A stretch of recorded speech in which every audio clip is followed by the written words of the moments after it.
Hello everyone. तो चलो इस चैप्टर को पूरा कंप्लीट कर लेते हैं। तो मेरा नाम है यतिन मदान और मैं आप लोगों का स्वागत करता हूं मदान पाठशाला पे। और हम क्लास 8 साइंस का फर्स्ट चैप्टर कर रहे थे और मैंने आप लोगों को पिछले पार्ट में बताया था, अगर आपने पिछला पार्ट नहीं देखा है तो जल्दी से जाके पहले उसको देख लो और फिर इस वीडियो को कंटिन्यू करो। तो पिछले पार्ट में मैंने आप लोगों को बताया था कि ये जो चैप्टर है ये आपको ये बता रहा है कि इस बुक में एक्चुअली क्या है। ये आपको एक साइंटिस्ट, एक इन्वेस्टिगेटर, एक एडवेंचरर बनाने की कोशिश कर रहा है और बताता हुआ चल रहा है कि हम बायोलॉजी में ये पढ़ेंगे, केमिस्ट्री में ये पढ़ेंगे, फिजिक्स में ये पढ़ेंगे, ये सारे चैप्टर्स हम करेंगे। और इन चैप्टर्स को करने के लिए हमें क्या क्या करना होगा, हमें पहले एक क्वेश्चन पूछना होगा, ठीक है, एक क्यूरियोसिटी जगानी होगी हमारे मन में कि ये चीज कैसे हो रही है। उसके बाद हमें एक्सपेरिमेंट्स करने होंगे, उन एक्सपेरिमेंट से हमें देखना होगा कि ये चीज एक्चुअल में हो रही है या नहीं। जैसे फोटोसिंथेसिस के बारे में मैंने एग्जांपल दिया था, फोटोसिंथेसिस कैसे होता है, तो उसके लिए एक एक्सपेरिमेंट करो और एक्सपेरिमेंट से देखो कि ऐसे ऐसे हो रहा है कि सनलाइट चाहिए, हमें वाटर चाहिए। तो ऐसे हम साइंस को समझते हुए चलते हैं। तो इस चैप्टर में यही सब चीजें हैं, पूरी बुक का एक इंट्रोडक्शन है and that is the first chapter, ठीक है। तो सेकंड पार्ट पे चलते हैं।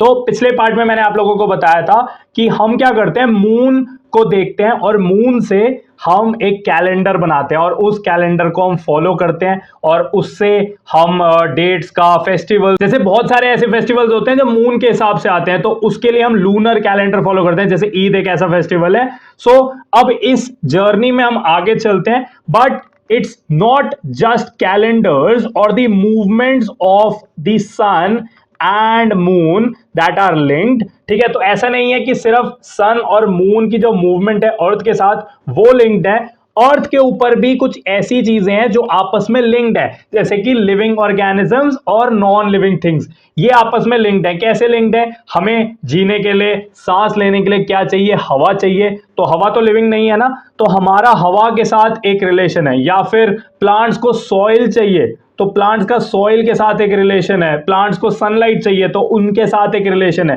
बेसिकली ये दोनों आपस में ना कनेक्टेड है। लिविंग थिंग्स बिना नॉन लिविंग थिंग्स के रह नहीं सकती। They are having a relationship on the earth, ठीक है। So right here on earth there are marvellous and complex patterns of relationships between living organisms and their environments, ठीक है। तो जैसे मैंने अभी आप लोगों को बताया कि यहां पे एक्चुअल में क्या हो रहा है, यहां पे एक रिलेशनशिप है between living and non living, ठीक है। तो एक रिलेशनशिप है और जो ये दोनों का रिलेशनशिप है ना, इसी से पूरा इन्वायरमेंट बना हुआ है। इन्वायरमेंट में लिविंग चीजें भी आती हैं और नॉन लिविंग चीजें भी आती हैं।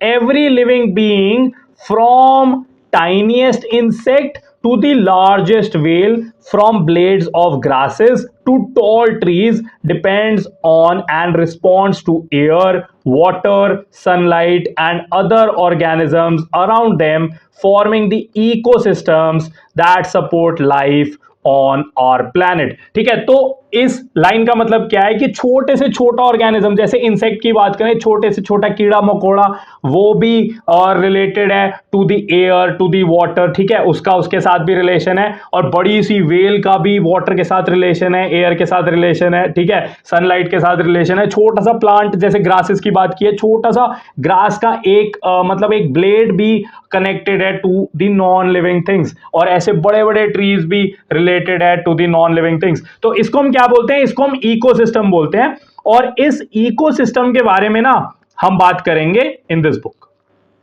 इकोसिस्टम, ठीक है।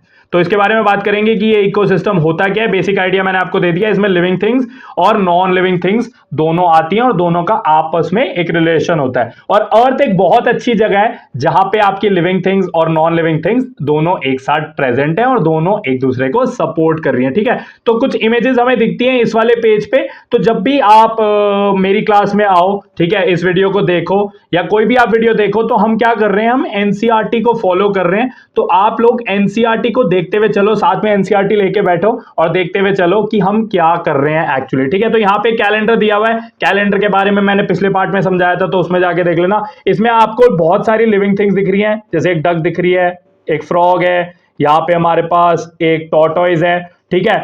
तो आपस में फिश भी दिख रही है हमें, तो आपस में ये रिलेटेड है विद वाटर, ठीक है। वाटर इज देयर हैबिटेट और ये पूरा एक इकोसिस्टम बन रहा है। ठीक है। तो यहां पे भी आप देखो, यहां पे क्या है, टेरेस्ट्रियल इकोसिस्टम हमें दिया हुआ है। यहां पे एक फॉक्स दिख रही है आपको, एक बर्ड दिख रही है, यहां पे भी एक बर्ड दिख रही है, यहां पे रैबिट दिख रहा है, ठीक है, यहां पे एक और डियर दिख रहा है, ठीक है। तो आपको यहां पे भी दिख रहा है कि कैसे लिविंग थिंग्स और नॉन लिविंग थिंग्स आपस में कनेक्टेड हैं। ये दोनों इमेजेस आपको ये दिखा रही हैं, बेसिकली आपको ये दोनों इमेजेस इकोसिस्टम दिखा रही हैं। समझ में आ गया? चलो अब हम आगे चलते हैं। So in the final chapter of the book, ठीक है, अभी फाइनल चैप्टर पे तो हम गए नहीं, अभी तो पहला ही चैप्टर पढ़ रहे हैं, ठीक है। In the final chapter of this book we can put it all together and try to understand what makes earth just right for life and to recognize the urgent challenges that our planets now faces। तो basically आप लोगों ने ये बात सुनी भी होगी, आप लोगों ने ये बात ऑब्जर्व भी की होगी कि जो हमारा प्लैनेट अर्थ है ना, वो बहुत परफेक्ट है टू सपोर्ट लाइफ। बाकी सारे जो प्लैनेट्स हैं हमें पता है, जैसे कि मरकरी बहुत ज्यादा गर्म है, वीनस भी बहुत ज्यादा गर्म है, Venus is the hottest planet, आप लोगों को पता होगा।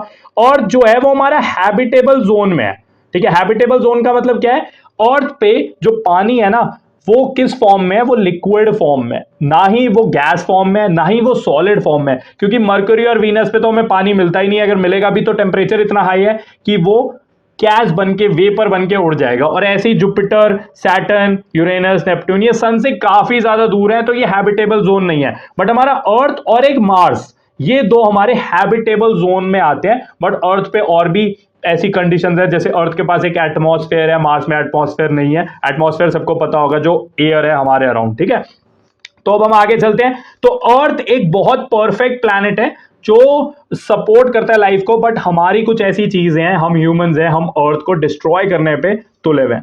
Most importantly the earth lies at the perfect distance from the sun, मैंने बता दिया आपको, where water remains liquid and it has an atmosphere that provides the oxygen we breathe while shielding us from the harmful ultraviolet rays. तो basically earth के पास atmosphere है जिसमें oxygen है, और वो ऑक्सीजन हमें चाहिए। इस एटमॉस्फेयर में कार्बन डाइऑक्साइड है, जो कार्बन डाइऑक्साइड प्लांट्स को चाहिए। तो बेसिकली एक बहुत अच्छा सा एटमॉस्फेयर है जिसकी वजह से हम रह पा रहे हैं, और ये हैबिटेबल जोन में है। But human activities on the planet can cause small changes in the temperature of the earth, disrupting climate patterns with dangerous consequences. So हम क्या कर रहे हैं? ऐसी एक्टिविटीज कर रहे हैं, बड़ी सी फैक्ट्री खोल ली, बहुत सारी कार चला ली, जिससे क्या हो रहा है? कार्बन डाइऑक्साइड बढ़ता जा रहा है हमारे एटमॉस्फेयर के अंदर। अब धीरे धीरे क्या हो रहा है? इस कार्बन डाइऑक्साइड की वजह से अर्थ का जो टेम्परेचर है ना, वो बढ़ता जा रहा है। और ऐसे ही अगर टेम्परेचर बढ़ता रहा तो बहुत सारी प्रॉब्लम्स हो सकती हैं, जैसे कि सुनामीज आ सकती हैं, बहुत सारी नेचुरल कैलामिटीज आ सकती हैं। और आप सब लोगों को पता है, इसको हम बोलते हैं ग्लोबल वार्मिंग। तो हमारी एक्टिविटीज की वजह से ये ग्लोबल वार्मिंग हो रहा है, और इसकी वजह से अर्थ डिस्ट्रॉय हो रहा है। और अगर अर्थ डिस्ट्रॉय हो गया तो हम सब लोग भी डिस्ट्रॉय हो जाएंगे, सीरियस कॉन्सिक्वेंसेस हो जाएंगे इस चीज के।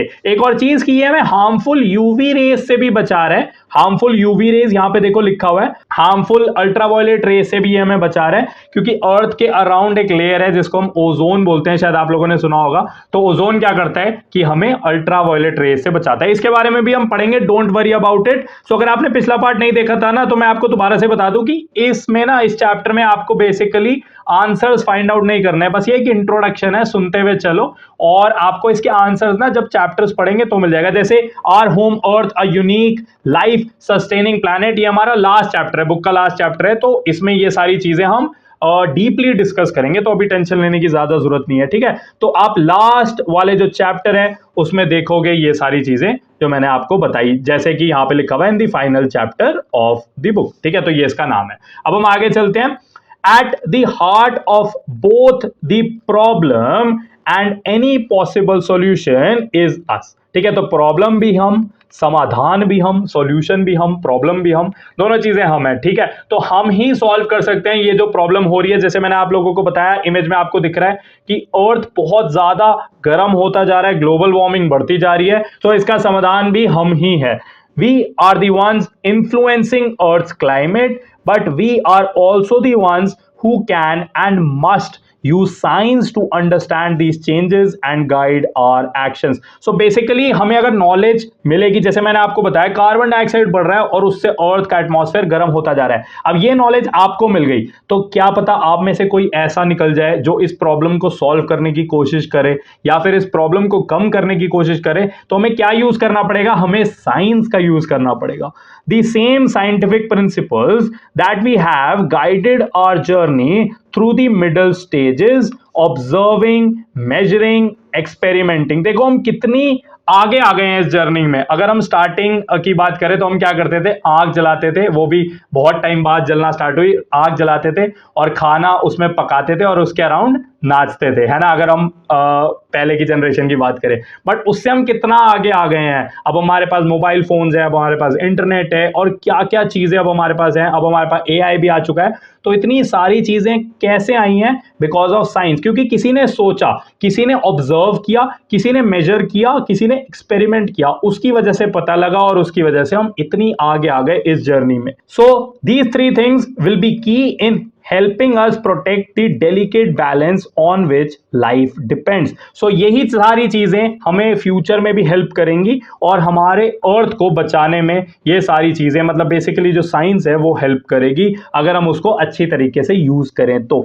the challenges ahead won't always be easy। so challenges easy नहीं है। we hope some of you, मतलब बुक ये बोल रही है कि आप में से बहुत सारे लोग ऐसा काम करो जिससे हमारी लाइफ जो है वो इजी हो जाए और हमारा जो प्लैनेट है वो बचा रहे। We hope some of you will try to solve these difficult problems with curiosity as your guide. So ये क्यूरियोसिटी वर्ड देखो बहुत इंटेलिजेंटली यहाँ पे यूज किया गया है क्योंकि क्यूरियोसिटी आपकी बुक का नाम है, ठीक है। तो और क्यूरियोसिटी का मतलब क्या होता है कि आप सोच रहे हो, और साइंस क्यूरियोसिटी से ही बनती है, इसलिए बुक का नाम बहुत अच्छा है, साइंस क्यूरियोसिटी। जब आप सोचते हो ना कि ये कैसे हो रहा है, उसको हम क्यूरियोसिटी बोलते हैं। और बचपन में ये क्यूरियोसिटी बहुत ज्यादा होती है, पर जैसे जैसे हम बड़े होते हैं ना तो हम याद करना स्टार्ट कर देते हैं, हम छोड़ देते हैं ये क्यूरियोसिटी। आप छोटे बच्चे किसी से मिलो, 1-2 साल के बच्चे से मिलो, तो वो क्या बोलता है कि भैया दीदी ये कैसे हो रहा है, ये कैसे हो रहा है, ये वाली चीज कैसे काम कर रही है, ये वाली चीज कैसे काम कर रही है। अपने टॉयज को भी वो खोल खाल के देख लेते हैं, आप लोगों ने भी किया होगा। तो उसकी उसी को क्यूरियोसिटी बोलते हैं कि वो सोच रहे हैं कि ये कैसे हो रहा है। बट बड़े होके क्या होता है कि हम फैक्ट्स याद करने शुरू कर देते हैं। अब हम आगे चलते हैं। नाउ हमने एक क्वेश्चन से स्टार्ट किया था कि पूरी का जो ऊपर का साइड होता है ना वो ज्यादा पतला क्यों होता है और नीचे का साइड ज्यादा मोटा क्यों होता है। तो इस क्वेश्चन से हमने इस चैप्टर को स्टार्ट किया था और मैंने बताया था कि हमें आगे चल के इसका आंसर मिलेगा, ठीक है। To help you think like a scientist, let us go back to a question we asked on the first page. First page पे ये क्वेश्चन था, why is one side of a पूरी थिनर देन द अदर, ठीक है। तो ये पहले page पे हमें क्वेश्चन मिला था कि एक साइड पतली क्यों होती है और दूसरी साइड हमारी मोटी क्यों होती है। Firstly remember that science is everywhere, हमें पता होना चाहिए साइंस हर जगह है। You don't need a fancy laboratory to do simple experiments. ऐसा नहीं है कि आपके पास लैब होनी चाहिए, डेक्स्टर की लैब होनी चाहिए और तभी आप एक्सपेरिमेंट्स कर सकते हो। आपकी किचन भी एक बहुत अच्छी लैब है। जैसे मैंने आपको बताया, पूड़ी को डालो तेल के अंदर और उसको सोचो कि वो फूल कैसे रही है, तो वो भी एक क्यूरियोसिटी है और वो भी हमारी एक लैब है। Even your kitchen at home is a wonderful place to observe and ask questions. तो ये भी बहुत अच्छी जगह है, आप क्वेश्चंस पूछ सकते हो। All you need is to start with curiosity. पहले तो क्यूरियस होने चाहिए, एक क्वेश्चन पूछो, उसके बाद ऑब्जर्वेशन करो, ठीक है, उसको देखो। जैसे आपने क्वेश्चन पूछा कि पूरी फूल कैसे रही है, फिर उस पूरी को देखो और समझने की कोशिश करो और अपने से ये क्वेश्चन करो कि अगर ऐसा होता तो क्या होता, व्हाट इफ, मतलब कि आपका तेल ज्यादा गर्म ना होता, अगर तेल ठंडा होता तो क्या पूरी फूलती, क्या अगर आप आटे को ज्यादा मोटा कर देते तो क्या पूरी फूलती। तो ये सब क्वेश्चंस अपने से पूछने की कोशिश करो। Have you noticed how a पूरी और अ bhatura puffs up when placed in hot oil। जो छोले भटूरे खाते हो तो उसमें देखा होगा कि भटूरे को जब गर्म तेल में डालते हैं तो वो फूल जाता है। तो कभी सोचा है इसके बारे में कि क्यों फूल रहा है। और हाउ अ फुल्का, जो हमारे घर में बनता है रोटी फुल्का, swells when put directly on the flame। तो जैसी फ्लेम के ऊपर हम रोटी को, फुल्के को रखते हैं तो वो अच्छा सा फूल जाता है। Why does it puff up like a balloon and why is one side thinner than the other? These are questions a scientist might ask and you can too. तो ये सारे क्वेश्चन आप पूछ सकते हो अपने आप से. Let's see how we can investigate this simple everyday phenomenon like a scientist would. तो बेसिकली इस बुक में ना आपको ये बता नहीं रहे आंसर, ये आपको ये बताना चाहते हैं कि कैसे आप सोचो, कैसे खुद आंसर फाइंड आउट करने की कोशिश करो. First we try to ask a scientific question. पहले एक क्वेश्चन पूछो, जैसे कि पूरी फूल क्यों रही है, ये क्वेश्चन पूछ लिया. ठीक है. What are the different things that may change the way a puri puffs up when fried? तो क्या क्या चीजें आप चेंज कर सकते हो, जैसे मैंने बताया टेम्परेचर चेंज कर सकते हो, ऑयल आपका बहुत गर्म है, ऑयल ठंडा है, ऑयल मीडियम है, तो ये चीज चेंज कर सकते हो. आप आटे का जो वेट है, जो उसका मतलब साइज है, उसको आप चेंज कर सकते हो. ठीक है. आप आटे में एक होल कर सकते हो, तो ये सारी चीजें आप चेंज कर सकते हो. तो ये सब सोचो. To answer this we may want to do some simple experiments. For that we try and find out two main things. पहले दो चीजें आपको फाइंड आउट करनी पड़ेंगी, जैसे मैं आपको बता रहा हूं. सबसे पहले आपने क्वेश्चन पूछा, ठीक है, क्वेश्चन पूछ लिया, उसके बाद देखो चेंज क्या क्या कर रहे हो, क्या चेंज कर रहे हो आप, और उसके बाद देखो क्या आप ऑब्जर्व कर रहे हो. ठीक है. चेंज और ऑब्जर्व. जब आप तेल को ज्यादा गर्म नहीं कर रहे तो क्या हो रहा है, तो उसको आप ऑब्जर्व कर रहे हो. ठीक है. पहले चेंज आप क्या क्या कर रहे हो और उससे क्या देख पा रहे हो. ठीक है. तो ऐसे करके आपको करना है. पहले क्वेश्चन पूछा, उसके बाद देखा क्या चेंज कर पा रहे हो, और उसके बाद देखा कि क्या ऑब्जर्वेशन आ रही है. ठीक है. समझ में आ गया. चलो आगे चलते हैं. What all can we change or control when we do the experiment, and what all can we observe to see if these changes made any difference? तो आपने चेंज किया और देखा भाई चेंज से कोई फायदा हो भी रहा है. अगर ठंडा तेल है तो पूरी फूल रही है, तो आपने ऑब्जर्व किया ना. तो पहले चेंज और फिर ऑब्जर्व, ये दोनों चीजें होती हैं. In this case, we can perhaps think of changing the thickness and size of the rolled dough. तो आपने जो आटा था, जो डो था, उसका साइज, उसकी थिकनेस चेंज करने की कोशिश की. We could also try to use different types of flour. आटे की पूरी बना के देखो, मैदे की पूरी बना के देखो, और देखो क्या चेंजेस हो रही हैं. और मेरे तो मुंह में पानी आ रहा है बार बार पूरी का नाम सुन के, है ना. While frying the puri, we can also change the temperature of the hot oil or try and drop the rolled dough into the oil in different ways. Drop it vertically, slide it at an angle, slide it slowly. Notice that these are things that we can control. तो सबसे पहले temperature करा, उसके बाद आपने क्या किया, thickness की, थोड़ा पतला आटा ले लिया, थोड़ा मोटा आटा ले लिया, आपने आटा ले लिया, आपने मैदा ले लिया. उसके बाद ना पूरी बना के कोई साइड से ऐसे डालो, कोई ऊपर से डाल दो, कोई आप थोड़ी सी किसी एंगल पे 45 डिग्री पे डाल दो, कोई 30 पे डाल दो, कोई पूरी ऐसे करके डाल दो. तो डिफरेंट डिफरेंट एंगल्स पे डालने की कोशिश करो. तो ये सारी जब आप करोगे तो आपको देखना है कि क्या क्या चेंजेस आ रहे हैं. अब हम आगे चलते हैं. However, to make sense of the changes, we also need to think of what we can observe or measure. Some of these may have just yes no answers. तो किसी किसी के आंसर yes और no में होंगे. ठीक है. जैसे ठंडे तेल में पूरी फूल रही है तो इसका आंसर होगा नहीं. In some cases there might be a number we can measure. तो कभी कभी आप किसी नंबर में मेजर कर पाओगे कि कितने सेंटीमीटर पूरी फूल रही है, तो आप उसको मेजर कर सकते हो, है ना. तो किसी किसी एक्सपेरिमेंट्स में आपके नंबर्स आएंगे और किसी किसी में yes no में आंसर आ जाएगा.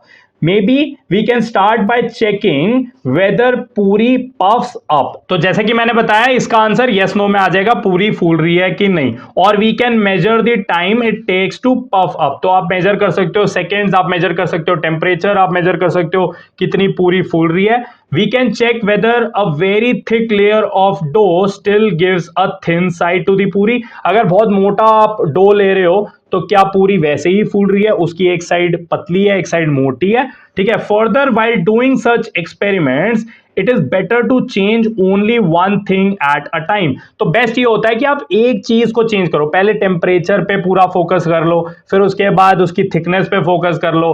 तो एक ही चीज पे फोकस करो. पहले टेम्परेचर पे जैसे आपने फोकस किया तो बाकी सब चीजें सेम रहने दो, बाकी आटे की क्वालिटी सेम रहने दो, बाकी जो भी चीजें हैं जो आप उस पूरी को डाल रहे हो उन सब चीजों को सेम रहने दो, सिर्फ टेम्परेचर को ही चेंज करो. तो एक एक करके हम करते हैं. ठीक है.